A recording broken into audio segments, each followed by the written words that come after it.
तो आज अपन लोग बात करेंगे कि IBPS PO इस साल कैसे बनना है।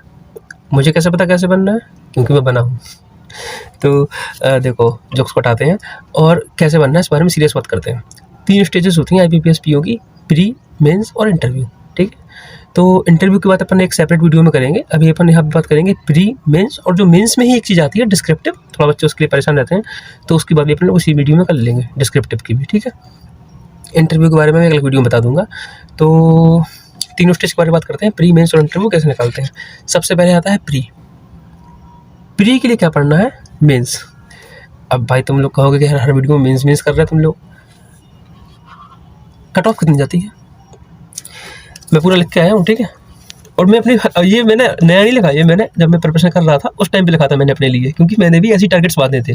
ठीक है, मैं ऐसा नहीं कि चल पढ़ा हूँ रास्ते से, मतलब मैं घर से निकल पड़ा हूँ और जहाँ पहुँच जाऊँ, ऐसा नहीं। मुझे पता था कहाँ जाना है, कौन सी बस पकड़नी है, कौन सी ट्रेन पकड़नी है, किस रास्ते से होकर जाना है, और मैं वैसे ही गया और वैसे मैं पहुँच भी गया। ऐसे निकलना नहीं पड़ता। कुछ लोग कहते हैं कि भाई मैंने बहुत हार्ड वर्क किया तो मेरा हुआ ही नहीं। अरे भाई तुम्हें दिल्ली इस तरफ, तुम्हें दिल्ली जाना है, दिल्ली का रास्ता इस तरफ है, तुम जा रहे हो उस तरफ, तुम चाहते चल लो। अरे तुम चल क्या उड़ लो, अरे तुम बुलेट ट्रेन में बैठ जाओ, तुम कुछ में बैठ जाओ, तुम दिल्ली नहीं पहुँच सकते ना भाई, तुम चाहते ना हार्ड वर्क कर लो। तो हार्ड वर्क नहीं, स्मार्ट वर्क। पता होना चाहिए कि काम करना है, लेकिन कहाँ पे काम करना है, किस जगह पे काम करना है। तो बात करते हैं अपन लोग पहले प्री की। प्री की कट ऑफ कितनी गई थी 2025 में, जिस साल मैंने निकाला एग्जाम, 49.21। 2024 में 48.5, 2023 में 54.25 और 2022 में 49.75। ठीक है, अगर अपन लोग 2023 वाली कट ऑफ को छोड़ दें, छोड़ना नहीं है, मैं बताऊंगा उसके बारे में आगे, अभी थोड़ा धैर्य रखो, सुनो शांति से। अगर मैं 2023 वाली कट ऑफ को छोड़ दूं तो एग्ज़ाम तुमसे कह रहा है मुझे आधे मार्क्स चाहिए। 100 मार्क्स का पेपर होता है और एग्ज़ाम कह रहा है कि मुझे 49, 49, 49, 50 के अंदर नंबर चाहिए। तुम कह रहे हो भाई मैं तो पूरे नंबर लाऊंगा, एग्ज़ाम कह रहा भाई तुम पूरे लाओ चाहे आधे लाओ, मैं दोनों को सेलेक्ट कर लूँगा। अब फ्री लड़ाई प्री की थोड़ना है, तुम्हारे प्री के नंबर थोड़ा जुड़ते, तुम्हारे मेंस का होता है अकाउंट।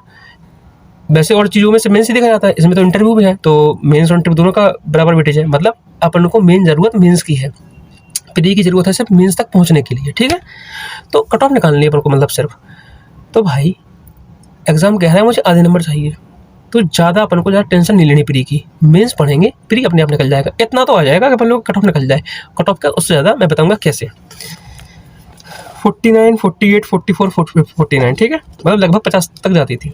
अरे मैं सेफ लेने के लिए 60 मान ले रहा हूँ। 2023 में 54.25 गई थी ना। हर कंडीशन में 60 तुम्हारा सेफ स्कोर है, 60 सेफ स्कोर है। ठीक है, मैं अपने मार्क्स बता देता हूँ। 2025 में मैं यहाँ पे अपना कट ऑफ भी स्कोर कार्ड भी लगा दूंगा। 2025 में मेरे प्री के टोटल मार्क्स हैं 63.58, इसमें लिखा है, मतलब लगा दूंगा वो। तो 63.58 मेरा टोटल स्कोर है, और जिसमें से मेरे रीजनिंग में 22.29, इंग्लिश में 23.5 और मैथ में 17.79। अब देखो 2024 में मेरा स्कोर कार्ड 60.75 मेरा स्कोर है टोटल। तो यहाँ पे 2024 में मेरा टोटल स्कोर है 60.75, ठीक है। लेकिन मेरे रीजनिंग में कितने मार्क्स हैं, 20.5, इंग्लिश में कितने हैं, 15.5, ठीक है, और मैथ में कितने हैं, 24.75। अब देखो मैथ और रीजनिंग हमेशा होती बैलेंस करके चलती, इंग्लिश का अपना अलग काम है। मेरे 2024 में इंग्लिश में 15.5 मार्क्स आए थे, उसके बावजूद मेरा टोटल कितना है, 60.75, 60, सुना था ना, हो गया काम अपना। और 2025 में मेरे इंग्लिश में 23.5 आए हैं, तो यहाँ पे मेरे मार्क्स कितने हैं, 63.58, ठीक है। अब कितना ईजी है, अगर तुम इंग्लिश में 15 नंबर तक लेके आ रहे हो, 15 से लेके 17, 18, 19, 20 जितना भी ले आ रहे हो, इतना लेके आ रहे हो, तुम इजीली क्रैक कर सकते हो।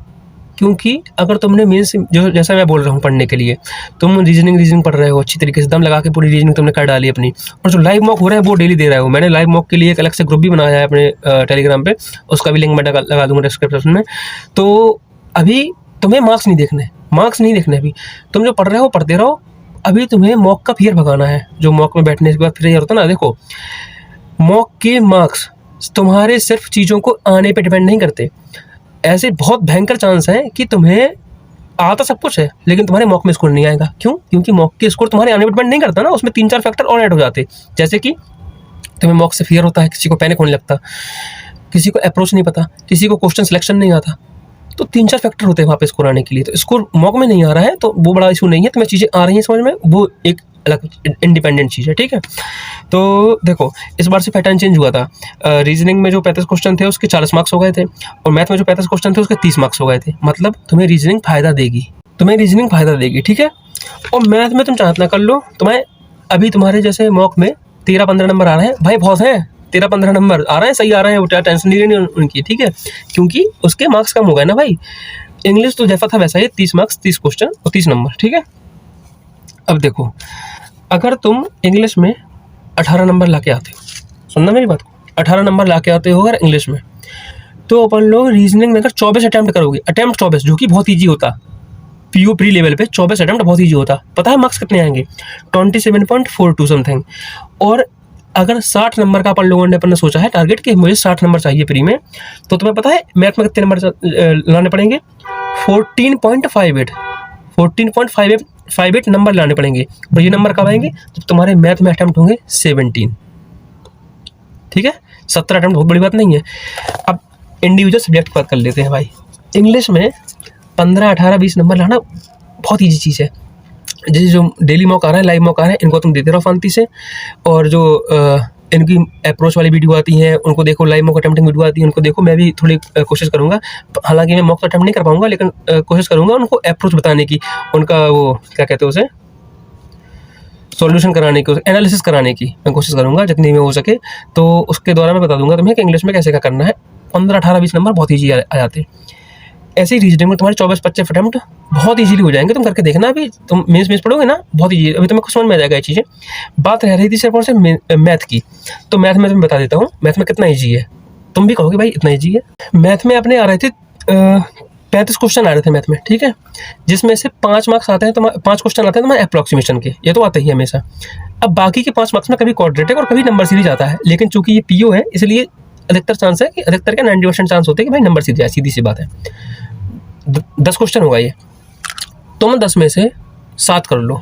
नंबर सीरीज नहीं आती ना, नंबर सीरीज के पैटर्न समझ में नहीं आते पूरे, 2 आएंगे 5 में से, कर लो। अप्रोक्सीमेशन में तुम ऐसा तो कह नहीं सकते मुझे आ नहीं रहा, तुम अप्रोक्सीमेशन कर लो 5, और नंबर सीरीज तुम तो कर लो। 7 नंबर तुम्हारे यहाँ से हो गए। 2 फिर लेकर 3 DI आएंगी, जिसमें से एक तो होगी बहुत ईजी, तुम 1 DI कर लो मात्र।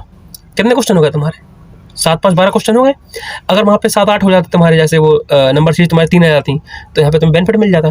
तुम्हारे 12 अटैम्प्ट हो गए, ठीक है ना। 17 अटैम्प्ट चाहिए थे अपन लोगों को। 5 अर्थमेटिक नहीं कर पाओगे, 5 अर्थमेटिक नहीं कर पाओगे भाई, ये तो बताओ। इसलिए मैं कह रहा था सिलेक्टिव पढ़ो। अब तुम सारे अर्थमेटिक के चैप्टर पढ़ के बैठे हो, अब तुम ढूंढ रहे हो, परेशान हो रहे हो। वहाँ पे प्रॉब्लम ये है, क्योंकि क्वेश्चन तुम्हें बड़े बड़े भी दिखेंगे, छोटे छोटे भी दिखेंगे, तुम्हारे पास टाइम पर्याप्त रहेगा। तुम्हें गिने चुने 5-6 अटैम्प्ट करने अर्थमेटिक, मतलब अपन तो ज़्यादा कर पाए तो और अच्छी बात है, लेकिन जिसको दिक्कत हो रही है, जिस समझ में नहीं आ रहा, उससे बता रहा हूँ मैं कितना एग्जीक्यूशन कितना ईजी है उसका। अगर तुम प्रैक्टिकली सोचोगे तो तुम्हें से 5-6 अटैम्प्ट करने अर्थमेटिक, तुम्हारा काम हो गया। तो प्री तो निकल गया, प्री की तो टेंशन है नहीं। और ये अपन ने सोच रहे थे 60 नंबर लाने के लिए, ठीक है। अपना तो काम था सिर्फ उसको कट ऑफ निकालना, जो कि बहुत ईजीली निकल जाएगी। समझ में आ गया? प्री निकालना तो है बहुत ईजी, प्री की टेंशन बिल्कुल नहीं लेनी। अपन आते हैं सीधे मेंस पे। मेंस में होती हैं 5 चीज़ें: reasoning, English, quant, current affairs, GA नहीं कहूँगा, करंट अफेयर्स ही कहूँगा, और बाकी होता है डिस्क्रिप्टिव, ठीक है। अब रीजनिंग में जो है इन्होंने इस बार टाइम कम कर दिया था, 50 मिनट कर दिए थे, और 40 क्वेश्चन है। 2 नंबर वाले हैं 20 क्वेश्चन। मैं बोला मैं पेन कॉपी रख के बैठना, लिखते रहो। ये रीजनिंग में 40 क्वेश्चन आएंगे, जिसमें से 20 क्वेश्चन होंगे 2 नंबर वाले, तुम्हें देंगे 40 नंबर, और 20 क्वेश्चन होंगे 1 नंबर वाले, जो तुम्हें देंगे 20 नंबर। टोटल मिलाकर हो गए 60 नंबर, ठीक है। ऐसे इंग्लिश में तुम्हारे 35 क्वेश्चन आएंगे, इनका टोटल वेटेज रहेगा तुम्हारा 40 मार्क्स का। कैसे? 2 मार्क्स वाले रहेंगे 5 क्वेश्चन, जो कि देंगे 10 मार्क्स, और 30 क्वेश्चन रहेंगे 1 मार्क वाले, जो कि देंगे 30 मार्क्स। तो 30 और 10 40। ऐसे तुम्हारे क्वांट में 35 क्वेश्चन आएंगे, 2 मार्क्स वाले होंगे 15 क्वेश्चन, जो कि देंगे तुम्हें 30 मार्क्स, और 1 मार्क वाले होंगे 20 क्वेश्चन, जो कि देंगे 20 मार्क्स, टोटल मिला के 50। और सेम ऐसा ही एग्जीक्यूशन तुम्हारा करंट अफेयर्स में होने वाला है 35 क्वेश्चन का। इस बार से हमने एक अलग से चीज ऐड की थी कि 2 नंबर वाली करंट अफेयर्स भी लाते हैं भाई बीच में, ठीक है। अब देखो बात करते हैं उनका एग्जीक्यूशन की। यहाँ पे मैं पहले स्कोर कार्ड लगा देता हूँ अपने 2025 वाले भी और 24 वाले भी। तो कट ऑफ की ज़्यादा दिक्कत नहीं है, सेक्शनल कट ऑफ की।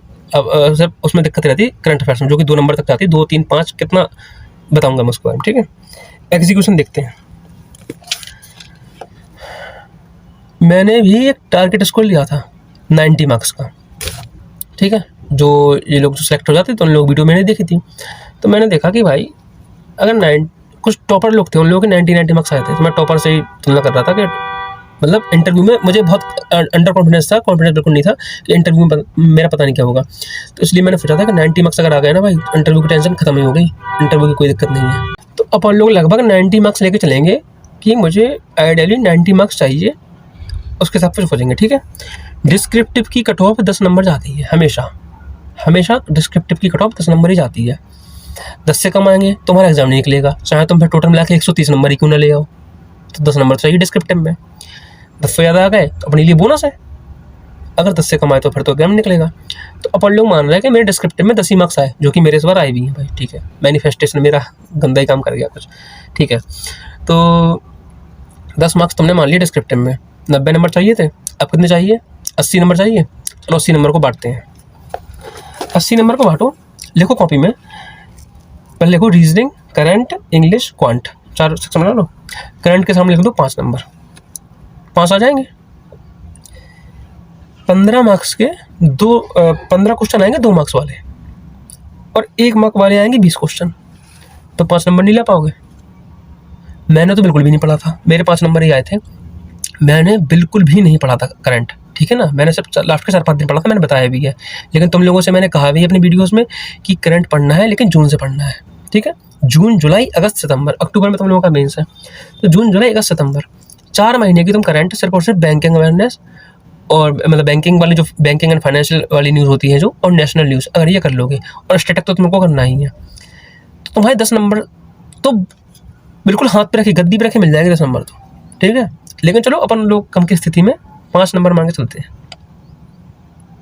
इंग्लिश में 20, 40 नंबर का पेपर होता है इंग्लिश का, लेकिन हम मान के चलेंगे 20 नंबर आ रहे हैं हमारे, तो 20 नंबर आना बहुत ईजी है इंग्लिश में। मैंने स्ट्रेटजी वीडियो बताया भी है, और मैं आगे भी बताता रहूँगा धीरे धीरे करके। तो 20 नंबर अपन ने इंग्लिश में आ गए, ठीक है। 5 मार्क्स करंट के, 20 मार्क्स इंग्लिश के, कितने नंबर हो गए, 25 मार्क्स हो गए। 80 चाहिए थे, 80 में से 25 हटाओ, कितने बचे, 55 मार्क्स। अब 55 को बांट दो जरा तुम रीजनिंग और क्वांट में, 2 ही सेक्शन बचे हैं अपने पास, 30-25। रीजनिंग में 30 हटाना बहुत बड़ी बात नहीं है, लेकिन हाँ क्वांट में 25 हटाना थोड़ी बड़ी बात हो जाती। अरे तो अपन लोग उसको थोड़ा अदल बदल कर लें, क्यों नहीं, क्वांट में 20 और रीजनिंग में 35 कर दें, जो कि बड़ी बात नहीं है। अगर तुम अभी से मेंस पढ़ के चल रहे हो तो कुछ लोग कहेंगे भाई इस बार का पेपर इजी आया था इसलिए इजी था। अरे तुम पढ़ तो रहे हो अभी से, और मैंने पहले बोला है तुम्हारा क्वांट और रीजनिंग बैलेंस होकर चलता है। अगर ये इजी तो वो हार्ड तो ये इजी, सीधी सी बात है। क्वांट इस बार थोड़ी हार्ड आई थी, तो रीजनिंग इजी आ गई। तो तुम बोलो दोनों बैलेंस करके चलेंगे, सिलेक्टिव पढ़ाई करेंगे, पूरा नहीं पढ़ना है, तो इतने मार्क्स लाना बहुत ईजी है। मैथ का जो टोटल मार्क्स होते हैं वो 40 होते हैं, तुम आधे 20 मार्क्स नहीं ला पाओगे, और मैथ के लिए तुमको 40 मिनट भी मिल रहा है, सोच लो। तो अगर तुम यहाँ पे 20 ला रहे हो, रीजनिंग में आराम से 35 ला सकते हो।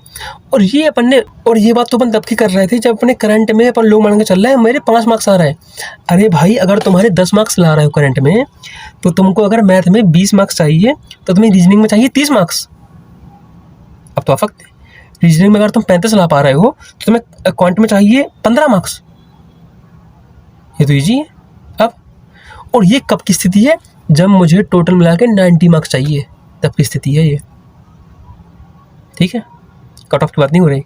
अपन लोग ये सोच रहे थे कि मेरे इंटरव्यू में बहुत कम मार्क्स आएंगे, तो मैं क्यों ना इतने नंबर के लिए ले लूँ कि मुझे इंटरव्यू में कोई दिक्कत नहीं करे, मतलब बहुत कम से कम नंबर दे दूँ इंटरव्यू में, तब भी मैं निकाल लूँ। तो अपन उस कंडीशन की बात कर रहे थे। सोचो अगर इंटरव्यू में अच्छे नंबर आ गए तो, और मतलब इतने बेकार तो ना आएंगे यार तुम्हारे। दूसरी बात, अपन डिस्क्रिप्टिव में 10 मार्क्स मान के चल रहे थे सिर्फ और सिर्फ, डिस्क्रिप्टिव में अच्छे आ गए तो 1-2 नंबर बढ़ गया, तो 1-2 नंबर यहाँ से कम भी तो हो गए, समझे ना। मेंस निकालना भी बहुत ईजी है। अभी तुम लोगों को थोड़ा स्कोर बड़ा लग सकता है वैसे तो, अगर जो थोड़ा दिमाग से सोच रहा होगा, सही सोच रहा होगा, या फिर रिपीटर होगा, तो उसको समझ में आ जाएगा कि ये कोई बहुत बड़ी चीज़ नहीं है ये चीज़, ठीक है। लेकिन जो लोग थोड़ा भी समझ नहीं पा रहे चीज़ों को, तो उन्हें लग रहा होगा यार रीजनिंग में 35 मार्क्स, मेरे तो 36.5 आए हैं। चलो ठीक है, मैंने पढ़ा भी था ज़्यादा, लेकिन इतना लाना बहुत आराम से सकता है, बहुत बड़ी चीज़ नहीं है, क्योंकि तुम पढ़ भी तो 20 रहे हो, फरवरी, मार्च, अप्रैल, मई, जून, जुलाई, सिर्फ और सिर्फ मेंस क्योंकि प्री निकालना है अपन लोगों को, प्री निकल जाएगा बहुत ईजीली। अब तुम कहोगे कि यार सर पीओ का थोड़ा देना, मुझे क्लर्क का भी देना, मैं क्लर्क के बारे में बता दूंगा, सब कुछ बता दूंगा मैं, उसकी वीडियो में अलग से लाऊंगा। अभी अपन लोग यहाँ पे IBPS पीओ की बात कर रहे हैं, ठीक है। तो तुम्हारा मेंस भी बहुत ईजीली हो जाएगा, ठीक है। लिए अपन लोग टारगेट कर रहे थे 90 मार्क्स के लिए। इस बार की जो कट ऑफ गई थी, अब मैं थोड़ा बता दूंगा इंटरव्यू का क्या सीन रहता है। मैंने फॉर्म फिल किया था EWS कैटेगरी से, ठीक है। मेरे आए थे 88.5 मार्क्स। तो पता है फाइनल रिजल्ट आने के पहले कि तुम्हारा सिलेक्शन हुआ या नहीं हुआ, उसके पहले कट ऑफ आती है 5 मिनट पहले। तो जब मेरी कट ऑफ रिलीज़ हुई तो मैंने हिसाब लगाया अपना वो मैं बताऊंगा इसको हिसाब कैसे लगाते हैं। तो जब मैंने हिसाब लगाया 88.75 को 80-20 के रेशियो में बांट कैसे करके जब मैंने देखा, तो मुझे इंटरव्यू में 61 मार्क्स चाहिए थे लगभग। 61 मेरे मार्क्स आते, 60 पॉइंट कुछ आ रहे थे मतलब, तो 60.87 समथिंग। तो मतलब मैं समझ गया कि अगर मेरे 61 मार्क्स आ रहा है इंटरव्यू में तो मेरा सिलेक्शन हो गया। मेरे मार्क्स आ गए 89। इंटरव्यू के बारे में बता दूंगा मैं इंटरव्यू कैसे करते हैं। तो 61 मार्क्स चाहिए थे मतलब मुझे EWS से। अगर मैं उससे भरता तुम्हारा ये जनरल से 88.75 मार्क्स के बाद मुझे लगभग 72, 73, 74 नंबर समथिंग चाहिए थे इंटरव्यू में निकालने के लिए। तो वो भी ईजी हो जाता, ठीक है। अब बात करते हैं कि अगर इस बार की कट ऑफ के अकॉर्डिंग अगर तुम्हें इंटरव्यू में प्रॉब्लम होती, मैं तुम्हारी इंटरव्यू प्रॉब्लम अभी हटा देता हूँ, ठीक है। इस बार की फाइनल कट ऑफ के अकॉर्डिंग अगर तुम्हारे इंटरव्यू में 65 मार्क्स आ रहे हैं, तो अगर तुम जनरल से थे तो तुमको मेंस में पता कितना स्कोर चाहिए था? 93.12। EWS से थे तो 86.175, OBC से थे तो 87.3, SC से थे तो 71.8 और ST से थे तो 66.74। सबसे ज़्यादा जनरल को चाहिए होते हैं, जनरल को चाहिए थे 93.12 मार्क्स अगर तुम्हारे 65 मार्क्स आ रहे हैं इंटरव्यू में, जो कि भाई मैं बता दूंगा अपने इंटरव्यू वाले वीडियो में तुम्हारे 70 से कम तो कैसे नहीं आ रहा है, ठीक है। उसके लिए कुछ एक्स्ट्रा नहीं पढ़ना पड़ता, करंट कुछ नहीं करना पड़ता, ज़्यादा टेंशन नहीं लेना। तुम 10 क्वेश्चन में से 9 भी गलत कर दो तो भी तुम्हारा इंटरव्यू निकल जाएगा बहुत ईजीली। मैं ये प्रूव कर दूंगा तुम्हें अपनी वीडियो में, अभी उसको वेट करना। तो अपन लोग बात कर रहे थे कि अगर अपने इंटरव्यू में वर्स्ट केस सिनेरियो में 65 भी मार्क्स आ रहे हैं ना, तब भी अपन लोगों को जनरल को चाहिए 93 मार्क्स, EWS को लगभग 86 और OBC को 87.3, 87.85। इसलिए मैंने ओवरऑल बताया था कि अपना एक सेफ स्कोर 90 है। और 90 का तो मैंने तुम्हें एग्जीक्यूशन बता ही दिया कि 90 मार्क्स कैसे चाहिए। अरे तुम थोड़ा कहीं मेहनत कर लो, तुम इंग्लिश में तुम थोड़ा अच्छा कर लो। अगर तुम सोच रहे हो कि मैं इंग्लिश में थोड़ा अच्छा कर लूँगा, 20 से मेरे ज़्यादा आ जाएंगे, 21-22 आ जाएंगे, तो मैं कोई दिक्कत नहीं है। अगर तुम सोच रहे मेरी करंट थोड़ी, मैं थोड़ा ज़्यादा पढ़ लूँगा करंट और मेरे 5 से ज़्यादा नंबर आ जाएंगे, 10 नंबर आ जाएंगे, तब तुम्हें कोई दिक्कत नहीं, तब तुम सेफ खिल गए। अगर तुम्हें लग रहा है कि मेरे करंट में 10 नंबर आ रहा है और रीजनिंग में 30 आ रहा है और यहाँ पे मैं मैथ में भी 20 से ज़्यादा ले आऊँगा, तब भी तुम सेफ खिल गए। और कट ऑफ पे भी डिपेंड करता है कि कट ऑफ कैसी जा रही है, और इंटरव्यू पे डिपेंड करता है, लास्ट में एट द लास्ट इंटरव्यू पे डिपेंड करता है। इंटरव्यू में तुम्हारे 70 मार्क्स आ गए तो बहुत बड़ी चीज़ नहीं है एग्ज़ाम निकालना, बहुत ईजीली है। रोड मैप सही हो, स्ट्रेटजी सही हो, माइंड मेकअप सही हो, तुम्हारे माइंड में पता हो कि कहाँ जाना है, कैसे जाना है, तो बहुत ईजीली है निकालना। अपन ने प्री की बात कर ली, मेंस की बात कर ली, डिस्क्रिप्टिव की बात कर ली। इंटरव्यू के बाद मैं अलग वीडियो में करूँगा क्योंकि इंटरव्यू में मेरा एक्सपीरियंस मेरा कैसा रहा था और कुछ जो मैंने ट्रिक्स सीखी है इंटरव्यू में कि अपन लोग कैसे बच सकते चीज़ों से और कैसे निकल जाएंगे आसानी से, तो उसके बारे में बता दूंगा। मेंस का मैंने बता दिया है भाई, सिर्फ और सिर्फ मेंस पढ़ो, प्री निकलेगा हंसते खेलते सारे एग्जाम्स का, बस मेंस पढ़ते रहो, तुम्हें सारे एग्जाम में फ़ायदा होगी। ये 5-6 महीने जितने भी रगड़ डालो मेंस में, रीजनिंग को बहुत स्ट्रॉन्ग कर लो भाई, रीजनिंग को बहुत स्ट्रॉन्ग कर लो, सच में बहुत फ़ायदा होगा। मैथ अच्छी करके चलो अपनी, इंग्लिश और मैंने सबका बता ही दिया है तुम्हें, बहुत ईजी एग्जाम निकालना। इससे तुम्हें समझ में आ गया होगा कि बहुत ज़्यादा हुआ है तो इतना बड़ा कि इतना हार्ड एग्जाम है, BPSP कुछ नहीं है। अगर तुम्हारा माइंड मेकअप सही है, टारगेट स्कोर तुम्हारा सेट है, बहुत ईजी है सब कुछ निकालना। अब बात करते हैं अपन थोड़ा रिचुअल्स के बारे में। कुछ चीज़ें जो पढ़ाई से हटके होती हैं लेकिन एग्ज़ाम में बहुत छोटी छोटी चीज़ें अपने को लगती हैं सुनने में, लेकिन ये बहुत ही ज़्यादा हेल्प करती हैं चीज़ों में। अगर पैसे हैं और लैपटॉप नहीं है, लैपटॉप ले लो, मॉक का फियर निकल जाएगा बहुत आराम से। आते आते हुए भी लोग चीज़ें गलत करके आते हैं, मॉक में जाके पैनिक हो जाते हैं, हाथ कांपने लगते हैं। सुना होगा या फिर एक्सपीरियंस किया होगा तुमने, गारंटी से। अगर पैसे हैं और लैपटॉप नहीं है, लैपटॉप ले लो, लैपटॉप है बहुत बढ़िया बात है। लाइव मॉक ऑलिव बोर्ड पे कोई भी आए लगा डालो, बिल्कुल मत सोचो किस चीज़ का है, क्या है, मुझे हेल्प मिलेगी या नहीं मिलेगी, मैं कहीं और पढ़ रहा हूँ या अभी तो मैं मेंस पढ़ रहा था, प्री का एग्ज़ाम काफ़ी दूंगा, अभी तो मैंने पढ़ना शुरू किया है। मैंने फिर बोला था मार्क्स नहीं देखने हैं, मॉक लगाना है। मैंने कुछ सोच के बोला होगा ना, अभी लोग कह रहे कि भाई भैया मैंने अभी 1 महीने पहले शुरू की है पढ़ाई। अरे तुम लगाओ तो भाई, तुमसे कौन कह रहा था मैं मार्क्स देखने अपने? तो मार्क्स भूल जाओ, तुमने लगा लिया, खत्म बात, तुम भूल जाओ मैंने लगाया कुछ। तुम्हारा जो मॉक का फियर है ना, जो हाथ कांपने वाला, जो दिमाग में चीज़ें चलने वाला, ये सब निकल जाएगा। मॉक्स लगाओ जितनी ज़्यादा लगाओ, लेकिन अभी अपन लोगों को अपने मॉक बेकार नहीं करने। वो वाले रहने दो। वो वाले हार्ड लेवल, वो वाले मतलब बहुत ऊट पटांग लेवल के होते हैं। मैं सही शब्दों में कहूँ तो वो हार्ड एक अलग चीज़ आती है, वो ऊट पटांग लेवल के होते हैं, वो जो परचेज्ड मॉक होते हैं अपने, ठीक है। लाइव मॉक आ रहे हैं, इनफैक्ट में रियल कंपटीशन का पता चलता है आज की स्थिति में सही में मैं कहाँ पे स्टैंड कर रहा हूँ। जो लोग ट्रेंड है उनके लिए बात कर रहा हूँ, जो लोग ट्रेंड नहीं थे उनके लिए मैंने बता दिया कि तुम्हें अपने मॉक्स के स्कोर नहीं देखने। जो ट्रेंड है, जो रिपीटर्स हैं, वो अपने स्कोर भी देखेंगे, परसेंटाइल मेंटेन करके चलना है। एनालिसिस कैसे करते हैं मैं जल्दी से एक वीडियो लाऊंगा, उसके बारे में बता दूंगा कि एनालिसिस कैसे करते हैं अच्छी तरीके से। तो अपन को लाइव मॉक कोई भी मिस करना नहीं है। लाइव मॉक जब अपन एनालिसिस करेंगे, टॉपर से तुलना करेंगे, टॉपर ने कौन सा क्वेश्चन अटैम्प्ट किया, मैंने कौन सा नहीं किया, टॉपर को इस क्वेश्चन करने में कितना टाइम लगा, मुझे कितना टाइम लगा, कहाँ पे रूम फॉर इम्प्रूवमेंट है, कहाँ पे मार्क्स ज़्यादा बढ़ सकते हैं, कहाँ पे मेरी गलती ज़्यादा होती है। ये अभी से तुम्हारे ट्रैक में रहेगा, एग्ज़ाम आते आते सब सुधर जाएगा। मैं बोल रहा हूँ, मैं देखो अब तुम जैसे मैंने कुछ चीज़ बोली, मैंने एक वीडियो में मान लो 100 चीज़ें बोल दी, अब मैं 100 चीज़ों का थोड़ा एक्सप्लेनेशन देता फिरूंगा यार, और मैं चलो मैं दे भी दूंगा, लेकिन फिर टाइम लगेगा उन वीडियो को लाने में, अलग से आने में, सबका लोगों का कमेंट कर रिप्लाई करने में, सबके मैसेज का रिप्लाई करने में टाइम लगेगा, जो कि मैं करता भी हूँ। मैंने अभी तक किसी बच्चा भी ऐसा नहीं होगा जिसका मैंने रिप्लाई नहीं किया होगा मैसेज का या कमेंट का। तो बात वही है जो मैं बोल रहा हूँ, बस करते जाओ तुम, ठीक है, शांति से। मॉक से तुम्हारा मॉक फिर दूर हो जाएगा, और जो लोग रिपीटर्स हैं, जो टारगेट मान के चल रहे थे कंपटीशन में, जो रियलिटी में है अभी, तो वो लोग अपना रूम फॉर इम्प्रूवमेंट ढूंढ के वहाँ पे इम्प्रूवमेंट कर लेंगे, ठीक है। जब भी कोई मॉक देने बैठो, जो लास्ट बटन होता है कि इसको दबाने के बाद सीधा मॉक शुरू हो जाएगा। जैसे वाले बोर्ड में तुम पहले स्टार्ट करते हो, फिर जो लास्ट में स्टार्ट लिख के आता है कि, तो जब उसको दबाएंगे सीधा मॉक अब खुल जाएगा। उसको दबाने से पहले कम से कम 20-30 सेकंड का रेस्ट लो, पेन रख दो और बस ऐसे शांति से बैठो, आँख बंद करो और अपने मन में विजुलाइज करो, पूरी वीडियो बना लो। मॉक खुल गया, क्योंकि उसमें लिखा होता है रियल एग्जाम में भी और मॉक में भी कि पहले कौन सा सेक्शन आएगा, उसके बाद क्या, उसके बाद क्या। बिल्कुल सोचो अब कि सबसे पहले रीजनिंग आया, तो रीजनिंग में मैंने ये अटैम्प्ट किया, अगर पता चलाई तो अगर इजी लग रही है तो तुरंत कर ली, फिर छोड़ दी। मैं बताऊंगा सबकी अप्रोच, मॉक की अप्रोच कैसे करते हैं।